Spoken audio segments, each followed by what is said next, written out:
نحمده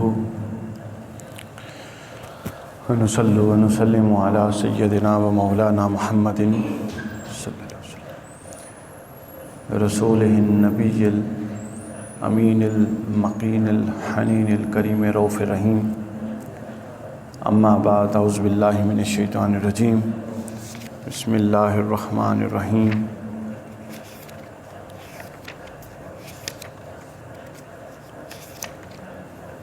سنریہم آیاتنا فی الآفاق وفی انفسہم حتی یتبین لہم انہ الحق صدق اللہ مولانا العظیم۔ اللہ رب العزت کا شکر ہے کہ جس کی توفیق سے ہم دروس منہاج الصالحین کی 8ویں درس میں حاضر ہیں۔ آج ہم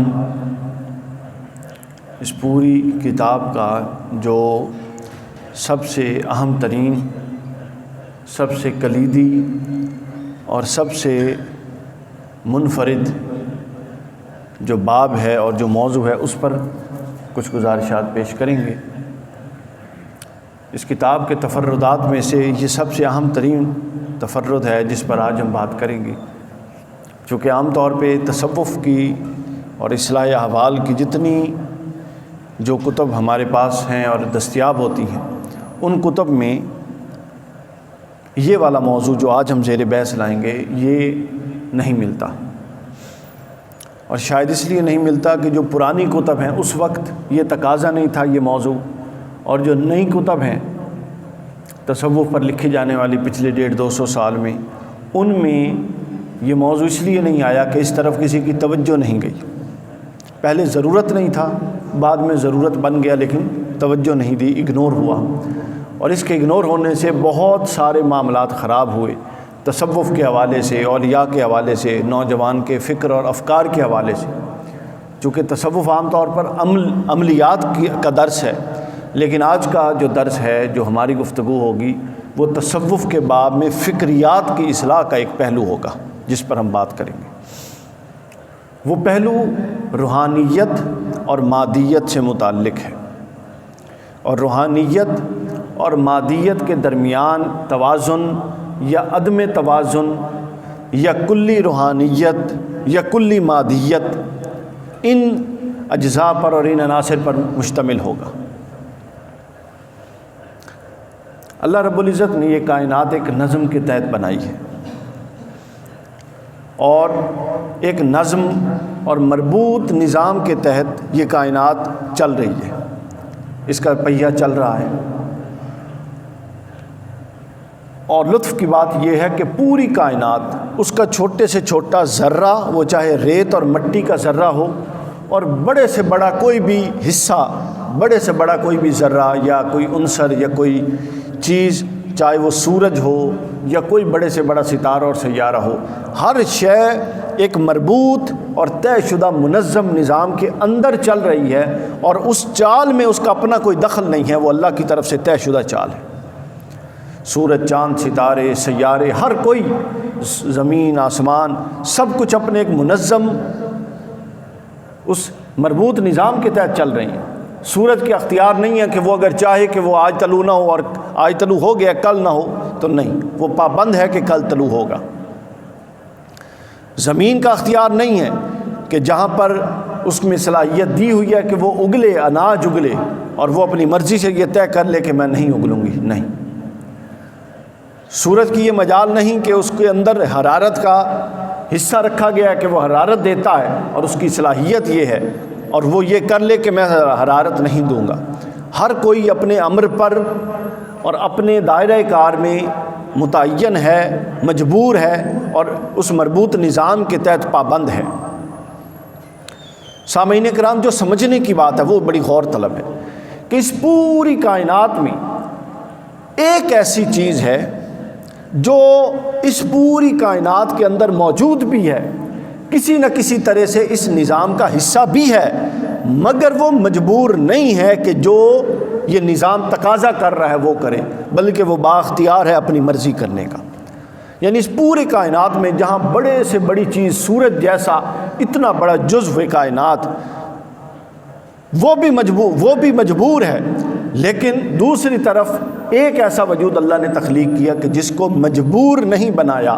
منشا الہی یہ تھی کہ وہ مجبوراً سب کچھ نہ کرے، بلکہ اس کو کسب کا اختیار دیا کہ وہ چاہے تو کرے، نہ چاہے تو نہ کرے، مجبور ہو کے کچھ نہیں کرے۔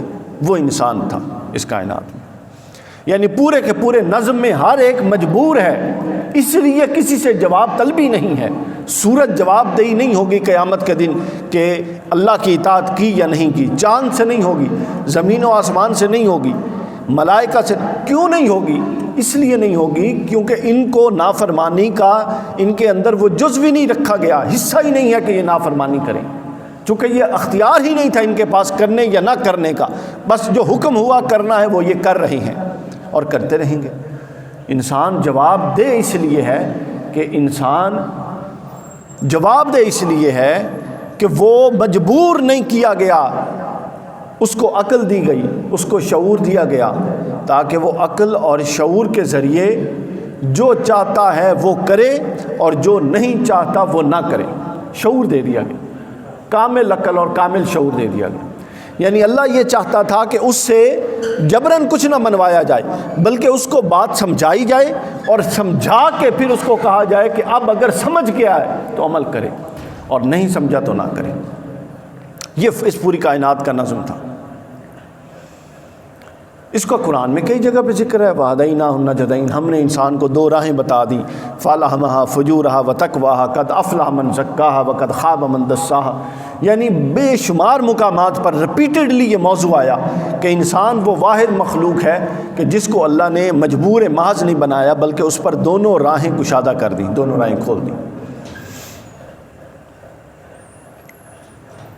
یہ وہ اچھا، اب جب ہم چلتے چلتے انسان پر آ گئے تو انسان پر پہنچ کے جو پہلی مشکل پیش آئی وہ یہ مشکل پیش آئی کہ انسان تو دو حصوں کا مرکب ہے، دو چیزوں کا، ایک مادی وجود جو عناصر اربع سے تشکیل پا کے ناسوتی وجود، کثیف وجود، یہ عالم شہادت میں یہ موجود ہے، اور ایک روحانی وجود، روح، جو اس پورے وجود کے اندر سرایت کیے ہوئے ہے اور جس کے ساتھ اس کا وجود ممکن ہے اور اس کی بقا ممکن ہے۔ اب مسئلہ یہ تھا کہ آگے بڑھنا تھا، ترقی کرنی تھی۔ تقسیم یہ ہو گئی کہ ترقی سے مراد کیا ہے؟ جسم کو پروان چڑھایا جائے، جسم کی ضروریات، جسم کے تقاضے، جسم کی حرص، جسم کی ہوس، جسم کی خواہشات، اس کو مد نظر رکھ کے آگے چلا جائے، یا روح کے تقاضے، روح کی لالچ، روح کی طلب، روح کے تقاضوں کو مد نظر رکھ کے آگے چلا جائے۔ اصل ترقی کیا ہے؟ جب انسانیت اس موضوع پر پہنچی تو دو رخ اختیار کر گئے، دو الگ الگ راہیں بن گئی، الگ الگ راہیں بن گئی۔ مادیت کی تعریفات کتب میں موجود ہیں، روحانیت کی موجود ہیں، سب کچھ ہے، لیکن میں اس طرف نہیں جا رہا، میں ایک نقطہ سمجھا رہا ہوں، باقی ساری چیزیں اسی کے اندر آ جائیں گی۔ تو یہ دو راہیں بن گئی۔ ایک طبقہ کھڑا ہو گیا، اس نے کہا کہ اس دنیا میں، یہ مادی دنیا ہے، اس دنیا میں کل ترقی کا انحصار اس چیز پر ہے کہ یہ جسم، اس کو جتنا محظوظ کیا جا سکتا ہے، اس کو جتنا لذتوں سے آشنا کیا جا سکتا ہے، اس کو جتنا لذتوں میں ڈبویا جا سکتا ہے، اس کی خواہشات کی جتنی تسکین کی جا سکتی ہے کی جائے۔ اور ایک پیرالیل طبقہ کھڑا ہو گیا، اس نے کہا کہ نہیں، اصل جسم کی تسکین نہیں بلکہ روح کی تسکین ہے۔ روح کیا چاہتی ہے؟ روح ملکوتی شے ہے۔ اس نے اپنے دلائل دیے۔ اب سامعین کرام، ہوا یہ کہ جب یہ دو راہیں بن گئی تو یہاں تک بھی معاملہ زیادہ خراب نہیں تھا، زیادہ خراب اور زیادہ فکری انتشار، جو میں نے شروع میں لفظ بولا تھا، روحانیت اور تصوف کے بعد میں فکری انتشار نوجوان کو اس وقت واقع ہوا جب یہ دو راہیں بن کے ایک طبقے نے دوسرے سے متعلق مختلف رائے قائم کرنی شروع کر دی، کہ یہ شروع ہو گیا کہ جو جدید اور ماڈرن لوگ ہیں، یعنی جو مادیت پسند ہیں، جو اس دنیا کی ترقی کو اہمیت دیتے ہیں، ان کا روحانیت سے کوئی تعلق نہیں، اور جو روحانیت والے ہیں، اللہ والے ہیں، گوشہ نشین ہونے والے ہیں، وہ کبھی دنیاوی معاملات میں دخل نہیں دے سکتے، ان کا دنیاوی ترقی کے ساتھ کوئی سروکار نہیں ہے۔ جب ایک طبقے نے دوسرے سے متعلق یہ رائے باندھ لی اور ایک دوسرے نے پہلے سے متعلق یہ تصور قائم کر لیا کہ ان کا ان سے تعلق نہیں ہو سکتا، ان کا ان سے تعلق نہیں ہو سکتا، دنیا والوں کا نیکیوں اور روحانیت والوں سے تعلق نہیں ہو سکتا، اور روحانیت والوں کا دنیا سے تعلق نہیں ہو سکتا، تو سامعین کرام یہ وہ نقطہ تھا جہاں پر پوری تباہی واقع ہو گئی، جہاں پر اصل تباہی واقع ہو گئی۔ اور وہ تباہی کیا واقع ہوئی؟ وہ تباہی یہ واقع ہوئی کہ ہر شخص یہ سمجھ لیتا ہے کہ جو دینی وضاقتہ کا نیک صالح بندہ ہے اس کا جدت سے اور جدید تصورات سے کیا تعلق، اور جو ماڈرن نوجوان ہے یونیورسٹی میں پڑھتا ہے، پینٹ شرٹ پہنتا ہے اور کلین شیو ہے، ہم جیسے بعض لوگ یہ سمجھ لیتے ہیں کہ اس کا اللہ سے کیا تعلق ہو سکتا ہے۔ یہ تفریق معاشرے میں آ گئی اور اس نے معاشرے کو تباہ کر دیا۔ یہ اب تک کا میں نے مقدمہ سمجھایا، چونکہ تھوڑی مشکل اور علمی بات تھی اس لیے میں نے تھوڑا وقت لگایا۔ اب جب یہ بات آپ لوگوں کے سامنے آ گئی، اب آسان ہو گئی آگے بات چلانی کہ اب اصل چیز کیا تھی۔ اب غلطی تو سامنے آ گئی کہ کہاں پہ ہوئی، کیا ہوئی، اس کی وجوہات کیا بنی۔ اب مسئلہ یہ ہے کہ اس غلطی کو سدھارا کیسے جائے۔ تو اس کا بہترین جو حل ہے وہ حل ایک تو قرآن مجید نے خود دیا، دوسرا سنت نبوی صلی اللہ علیہ وسلم میں موجود ہے۔ اور وہ حل کیا ہے؟ وہ حل یہ ہے کہ دیکھیے انسان کا وجود جیسے ہم نے پہلے کہا روح اور جسم دونوں سے مربوط ہے، دونوں کے الگ الگ تقاضے ہیں، روح کا تقاضے الگ ہیں، جسم کے تقاضے الگ ہیں۔ اب ہم نے دو چیزیں طے کرنی ہیں۔ ایک تو پہلی چیز یہ طے کرنی ہے، یہ تصور غلط ہے کہ آپ ایک کے تقاضوں کو مار دیں اور صرف روحانی ہو جائیں یا صرف مادی ہو جائیں، روحانی تقاضوں کو مار دیں۔ انسان دو چیزوں سے بن کے چلا ہے تو دونوں چیزیں پیرالل پروان چڑھنی چاہیے۔ جیسے جیسے انسان کی روحانی تقاضے نیکی تقوی سے اور دیگر امور سے پروان چڑھیں اور اس کی انسان کوشش کرے، اسی طرح جو جدید علم کے، فن کے، دنیاوی معاملات کے تقاضے ہیں وہ بھی وقت کے ساتھ ساتھ اور مستقل بنیادوں پہ ترقی کرنا اور پروان چڑھنا چاہیے۔ مستقل بنیادوں پر قرآن مجید نے اصول دیا تھا وَلَلْآخِرَةُ خَيْرٌ لَكَ مِنَ الْأُولَىٰ، کہ مومن کا ہر اگلا لمحہ اس کے پچھلے لمحے سے ہر حوالے سے بہتر ہوتا ہے، ہر حوالے سے بہتر ہوتا ہے۔ آپ جب اس بات کو سمجھ گئے تو اب میں آپ کو قرآن مجید سے کچھ چیزیں، ایک دو چیزیں گزارش کرتا ہوں تاکہ یہ تصور آپ پر اور واضح ہو جائے۔ اب ہم نے کرنا یہ تھا کہ دونوں حصوں کو، روح اور جسم دونوں کو باقاعدہ پروان چڑھانے تھے۔ جو اس کے تقاضے تھے جسم کے وہ بھی پورے کرنے تھے، مادیت کے تقاضے، اور جو روحانیت کے تقاضے تھے وہ بھی پورے کرنے تھے۔ لیکن ایک اس کے اندر اضافہ تھا کہ جو جسمانی تقاضے ہیں اس کے اندر جو رذائل تھے، یعنی وہ تقاضے تھے جو ناجائز تقاضے ہیں۔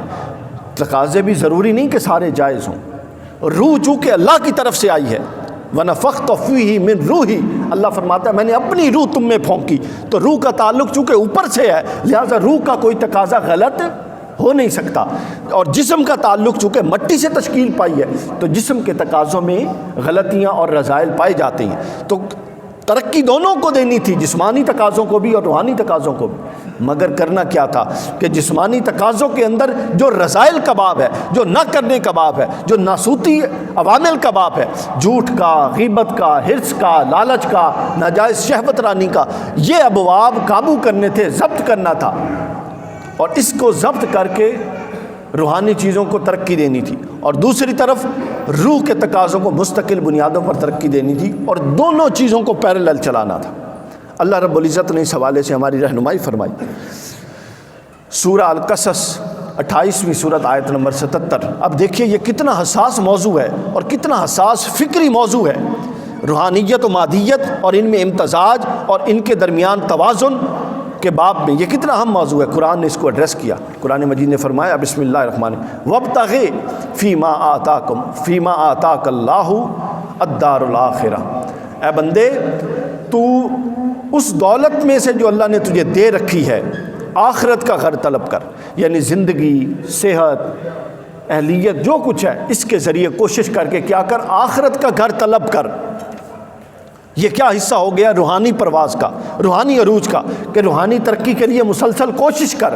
اور اسی آیت میں آگے فرمایا وَلَا تَنْسَا، اور خبردار بھول نہ جانا، یہ بڑا شاندار اسلوب ہے، یعنی اللہ کو بھی علم تھا کہ ایک وقت میں یہ فکر پنپے گی، اس لیے نظم آیت کا مختلف کر دیا اور فرمایا ولا تنسا، اور خبردار تو بھول نہ جانا نصیبک فی الدنیا، تیرا وہ حصہ جو ہم نے تیرے لیے دنیا کے اندر رکھا ہوا ہے، یعنی تو اپنی دنیا کے اندر سے بھی اپنا حصہ لے، انجوائے کر، اچھی لائف گزار، زندگی گزار، اور اپنے تقاضوں کو، زندگی کے تقاضوں کو پورا کر، پروفیشنلی خود کو گرو کر، اور ساتھ کیا کر، آخرت کے گھر کو بھی نہ بھول، آخرت کے گھر کو بھی نہ بھول۔ وَأَحْسَنِ كَمَا أَحْسَنَ اللَّهُ إِلَيْكَ، اور احسان کر جیسا کہ اللہ نے تیرے ساتھ احسان کیا۔ اسی آیت، اسی تصور کو قرآن مجید نے آگے بیان کیا سورہ الفرقان آیت نمبر 25۔ پہلے میں نے مقدمہ سمجھایا، اب میں اس پر قرآن مجید سے اسناد دے رہا ہوں کہ قرآن نے اس کا کیا حل تجویز کیا۔ یہ سب کچھ اس منہاج الصالحین سالکین میں موجود ہے۔ والذین اذا انفقوا لم یسرفوا ولم یقتروا، اور یہ لوگ ایسے ہیں کہ جب خرچ کرتے ہیں تو نہ بیجا اڑاتے ہیں اور نہ تنگی کرتے ہیں۔ تو خرچ کرنا کس لیے ہوتا ہے؟ یا اللہ کی راہ میں یا اپنی ضروریات میں۔ اللہ کی راہ میں خرچ کرنا کس طرف اشارہ ہے؟ روح کے تقاضوں کو پروان دینے کی طرف، اور اپنے اوپر، اپنی ذات پر، بیوی بچوں پر خرچ کرنا کس طرف اشارہ ہے؟ دنیاوی ترقی پر۔ تو اللہ فرماتا ہے کہ دونوں طرف خرچ کر، مگر دونوں طرف فضول خرچی نہ کر۔ وَبَيْنَ ذَلِكَ قَوَّامًا، اور اس کے درمیان رہ کہ روح کے تقاضے بھی پورے ہوتے رہیں کہ تو اللہ کی راہ میں بھی دیتا رہے، ادھر سے بھی تیرا ہاتھ تنگ نہ ہو، اور جسم کے تقاضے بھی پورے ہوں، تیری جائز ضروریات بھی تو پورا کرتا رہے، ادھر سے بھی ہاتھ تنگ نہ ہو۔ یہ نہ ہو کہ تو اللہ کی راہ میں سارا خرچ کر دے اور تیرے اپنے بیوی بچے بھوکے بیٹھے ہوں، تو یہ کوئی اللہ کی راہ میں خرچ کرنا نہیں ہے۔ اور یہ بھی نہیں ہے کہ تو سارا کچھ خود پہ لگا لے جب کہ تجھے پتہ ہو کہ تیرے ساتھ رہنے والے کئی ضرورت مند ہیں، یہ بھی کوئی تصور نہیں، یعنی حد اعتدال کی طرف لے۔ سورہ لقمان آخری آیت، سورہ لقمان آیت نمبر 31، سورہ 31 آیت نمبر 19 میں یہی بات فرمائی، وقصد فی مشیکا، اور چلنے میں میانہ، یعنی ہر حصے میں اللہ نے اب مثالیں دے کر ہر حصے میں میانہ روی اختیار کرنے کی کوشش کی کہ جس میں روحانی تقاضوں کی بھی تشکیل ہو اور تکمیل ہو، اور جسمانی تقاضوں کی بھی تکمیل ہو۔ فرمایا وقصد فی مشیک، اپنی چال میں اعتدال پیدا کر، وَغْضُضْ مِنْ صَوْتِكَ، اپنی آواز میں اعتدال پیدا کر، نہ حد سے بڑے نہ حد سے کم ہو۔ یعنی یوں پوری مثالیں دے کر بے شمار پہلو اور ہیں، ایک پورا تصور سمجھایا، اور وہ تصور یہ تھا کہ ہم نے جسم اور روح دونوں کے تقاضوں کو مد نظر رکھ کے آگے چلنا ہے، اور جب یہ دونوں تقاضے پورے ہوں گے تب جا کے انسان کامل ہوگا۔ اور ابھی ہم جمعہ پڑھنے آئے ہیں، اللہ نے بلایا ہے، اور اللہ خود فرماتا ہے سورہ الجمعہ میں، فرماتا ہے فَانْتَشِرُوا، جب جمعہ پڑھ چکو، یہ جمعہ کس لیے آئے ہیں؟ روح کے تقاضے کی تسکین، یہ روح کا تقاضا ہے، اللہ کا حکم ہے، اور پھر اب اللہ ہی کا حکم ہے۔ اللہ کہتا ہے کہ جمعہ پڑھ کے مسجد میں بیٹھے نہ رہو کہ اب بس اللہ اللہ کرنی ہے، فرمایا فَانْتَشِرُوا، نکلو مسجد سے اور جاؤ منتشر ہو جاؤ، فی الارض، زمین پر، وَابْتَغُوا مِنْ فَضْلِ اللَّهِ، اور رزق کے لیے جد و جہد کرو۔ یہ پورا نظم ہے جو اللہ نے دیا کہ آؤ مسجد میں جمعہ بھی پڑھو، نماز پڑھو، اور پھر بیٹھے نہ رہو نماز پڑھ کے، نماز پڑھو فَانْتَشِرُوا، اور فوراً نکل جاؤ اور زمین میں پھیل جاؤ اور اللہ کا رزق تلاش کرو۔ تو سامعین اکرام، یہ پورا ایک تصور تھا جو تصوف کے باب میں مسکنسیپشن ہے، اور خاص طور پہ نوجوانوں کے ہاں، اس کو میں نے حد الوسع اور جو میں کر سکتا تھا اس کو ایڈریس کرنے کی کوشش کی۔ اللہ تعالیٰ سے دعا ہے کہ ہمارے حال پر لطف و کرم فرمائے۔ وما علینا الا البلاغ المبین۔